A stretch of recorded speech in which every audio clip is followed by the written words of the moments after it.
Horror कहानियां थी। खून की प्यास पार्ट 2। और उसके बाद वो जंगल एक बार फिर से सुमन की चीखों से गूंज उठा। लेकिन आज की रात सुमन की चीखों को सुनने वाला वहां पर कोई भी नहीं था। अगर वहां पर कोई मौजूद था तो बस हरिया, जो कि अब एक भेड़िए में बदल चुका था। सुमन के बालों को पकड़कर घसीटते हुए वो जंगल के बीचों बीच एक जगह पर ले जा रहा था। अगली सुबह गांव में। अरे भाई, पता नहीं क्या बात है, अपने गांव का हरिया किसान और उसकी पत्नी सुमन दोनों गायब हैं। दोनों का कोई अता पता नहीं। अरे कैसी बातें कर रहे हो भाई, ये कब हुआ है? अरे पूरे गांव में खबर फैली पड़ी है। कल रात को दोनों खेत की तरफ जा रहे थे, लेकिन लौटकर आए ही नहीं। तो हो सकता है अपने खेत पर होंगे। पूरा गांव ढूंढ कर आया है भाई। जानते हो क्या मिला वहाँ पर? क्या हुआ भाई, क्या मिला? बताओ हमें, क्या मिला? अरे हरिया की पत्नी सुमन के कपड़े पड़े हुए थे। शरीर का एक एक कपड़ा फटा हुआ झोपड़ी के बाहर पड़ा था, लेकिन दोनों पति पत्नी का कोई पता ठिकाना नहीं था। अरे भाई, लेकिन उसका जो दोस्त है ना रामू किसान, उससे पता करके आते हैं ना। अब तक तो दोनों साथ ही खेत पर जाया करते थे। हाँ, हमें उसके घर जाना चाहिए भाई। चलो वहाँ चलते हैं, चलो।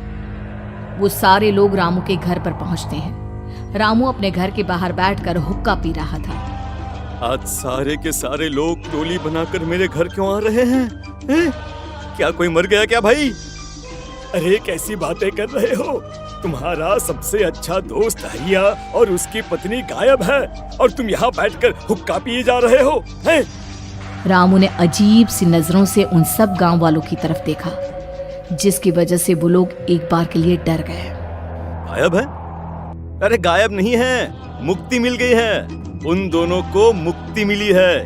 इस दुनिया में आकर हर इंसान पाप करता है, और उसे उसके पापों के लिए मुक्ति मिलना बहुत जरूरी है। अरे ये कैसी बहकी बातें कर रहे हो भाई, हैं? और इसका चेहरा अजीब सा क्यों लग रहा है? लगता है दोस्त के मरने का गम बैठ गया है। पागल हो गया है शायद ये पागल। ये बात सुनते ही रामू चीख कर जोर से चिल्लाते हुए कहता है, पागल मैं नहीं हूँ, पागल तुम सब हो। और ये शैतानी जंगल अब तुम में से किसी को नहीं छोड़ने वाला, सबको खा जाएगा। याद रखना मेरी बात। शैतानी जंगल? कैसा शैतानी जंगल? लगता है रामू पागल हो चुका है। हमें यहाँ से चलना चाहिए भाई। चलो। तभी रामू की पत्नी बाहर आती है। नहीं, आप लोग इनकी बात का बुरा मत मानिए। 2 दिन पहले हरिया के साथ खेत पर गए थे।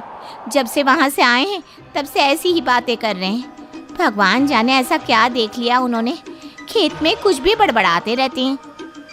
लेकिन गांव के लोगों ने कमला की कोई बात नहीं सुनी, और वो सब वहां से चले गए। रात अब धीरे धीरे ढलने लगी थी। तभी अचानक किसी ने धीमी सी आवाज में रामू को पुकारा।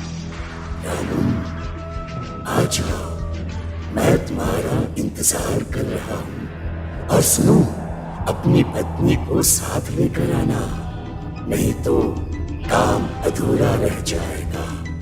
ये आवाज सुनते ही रामू के चेहरे पर शैतानी मुस्कुराहट आ जाती है। वो धीमे कदमों से अपने घर के अंदर आता है। क्या हुआ? तबीयत ठीक है ना अब आपकी?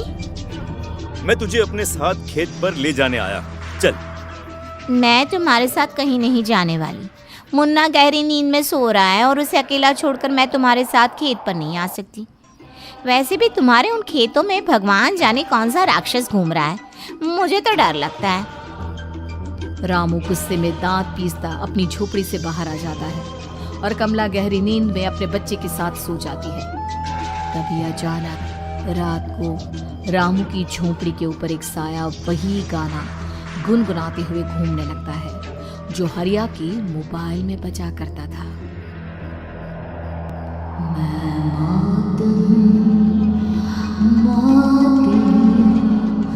मौत जो बसनी है चारों, जो आएगी कहीं से निकल जाएगी सबको।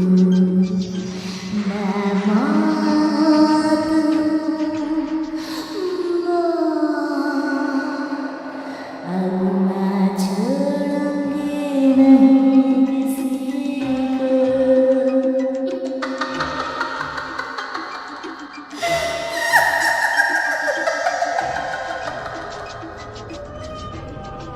ये आवाज सुनकर रामू की पत्नी कमला की आंख खुलती है और वो देखती है कि उसका मुन्ना अपनी जगह से गायब था। कमला चीखते हुए बाहर दौड़ कर आती है। वहां पर उसने देखा कि रामू ने अपने बच्चे को झोपड़ी के बाहर एक पेड़ से उल्टा लटकाया हुआ था और उसका बच्चा चीख चीख कर रो रहा था। वहीं दूसरी तरफ एक साया बच्चे के ठीक नीचे आग जलाकर उसके चारों तरफ हैवानों की तरफ नाच रहा था।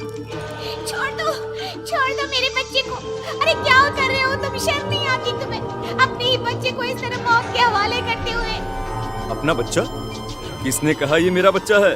अरे ये तो उस रामू की औलाद है, इस गांव के किसान रामू की, और मेरी दुश्मनी इस गांव के हर इंसान के साथ है। क्या? कैसी बात कर रहे हो तुम? और ये औरत कौन है? ये मेरे बच्चे को खा जाएगी।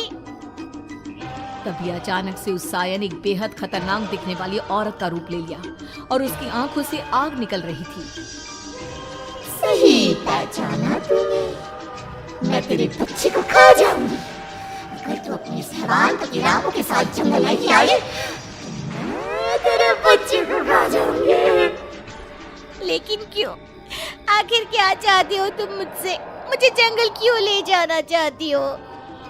औरत बुरी तरह से ठहाके मार मार कर जोर जोर से हंसने लगी और साथ में रोने लगी। ये तो तुझे वहाँ चलने के बाद ही पता चलेगा ना।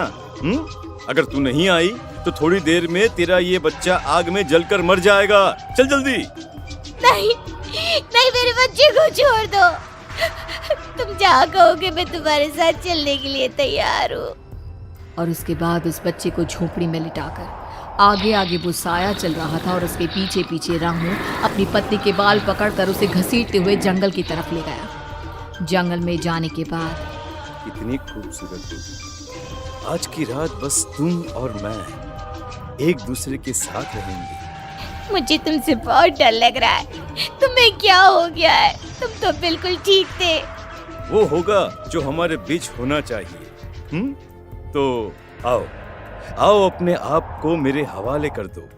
कमला ने डर की वजह से अपनी दोनों आंखें कसकर बंद कर ली थी। रामू ने बुरी तरह से चीख कर कमला से कहा, आंखें खोलो अपनी और मेरी तरफ देखो। कमला ने जैसे ही अपनी आंखें खोली उसने देखा कि रामू एक खतरनाक खूनी हैवान में बदल चुका था।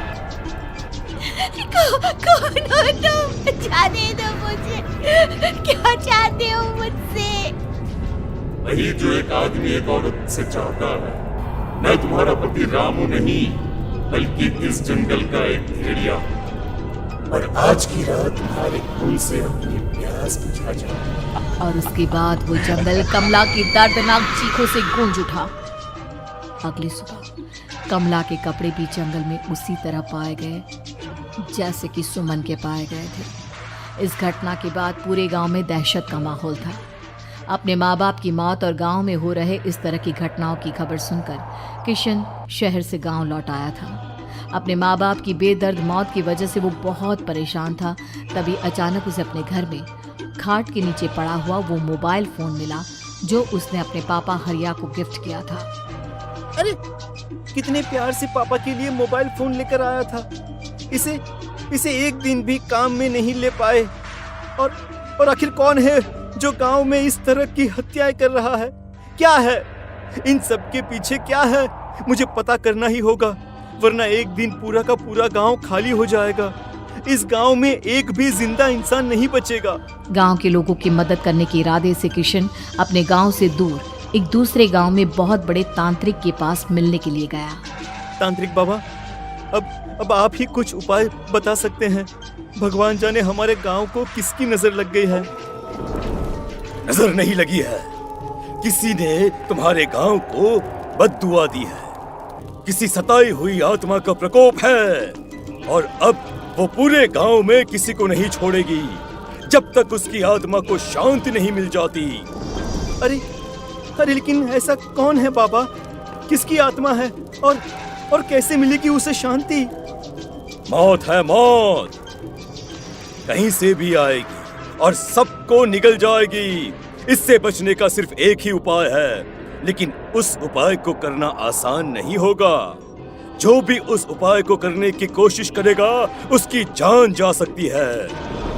भले ही मेरी जान चली जाए, लेकिन मैं अपने गांव के लोगों की जान बचाने की पूरी कोशिश करूंगा बाबा। तो ठीक है फिर, अगली अमावस की रात जैसा मैं कहता हूँ वैसा ही करना। अमावस की रात तांत्रिक के बताए अनुसार किशन अपने साथ केरोसिन लेकर जंगल की तरफ चल पड़ा। उसके हाथ में देवी के मंदिर का सिंदूर भी था। किशन जंगल के बीचों बीच पहुंचा। ये देखकर उसकी आंखें फटी की फटी रह गई। वहां एक उबलते पानी का तालाब था और कई लोगों की लाश लटक रही थी। किशन के माँ बाप की लाश भी वहीं थी। माँ, बापू, क्या हो गया? ये क्या हो गया? तभी वहां पर एक औरत और आदमी आते हैं। उन्हें देखकर किशन चौंक जाता है। गोपाल काका, आपकी तो 5 साल पहले मौत हो गई थी। और निर्मला काकी, आप? हाँ, मौत तो हो गई थी, लेकिन तुम ये नहीं जानते कि हमारी मौत कैसे हुई थी। क्या कहना चाहते हैं आप? कुछ नहीं, बस ये जान लो कि अब इस गांव में कोई जिंदा नहीं बचेगा। लेकिन क्यों काकी? क्योंकि 5 साल पहले इन गांव वालों ने मुझे डायन बताकर पत्थर मार मार के मार डाला। मेरी कोई गलती नहीं थी। गांव का एक बच्चा क्या लापता हुआ, सारा इल्जाम मेरी पत्नी पे डाल दिया। और जब मैंने निर्मला की जान बचाने की कोशिश की तो मुझे भी मार डाला। आपके साथ ये बहुत गलत हुआ काकी, लेकिन आप जो कर रहे हैं वो भी सही नहीं है ना? तुम यहाँ से चले जाओ वरना तुम भी नहीं बचोगे। हमारी आत्मा पिछले 5 साल से मुक्ति के लिए भटक रही है। चले जाओ यहाँ से। मौका देखकर किशन सिंदूर उन दोनों के ऊपर डाल देता है। उनका शरीर जलने लगता है और वो भयानक तरीके से चिल्लाने लगते हैं। अगले ही पल किशन उनके ऊपर केरोसिन डाल देता है और वो दोनों जल जाते हैं। किशन अपने माँ बाप और दूसरी लाशों का अंतिम संस्कार करवाता है और अपने घर लौट आता है। लेकिन वो अभी भी इस बात से अनजान है कि मोबाइल अभी भी बज रहा था। मैं मौत हूँ।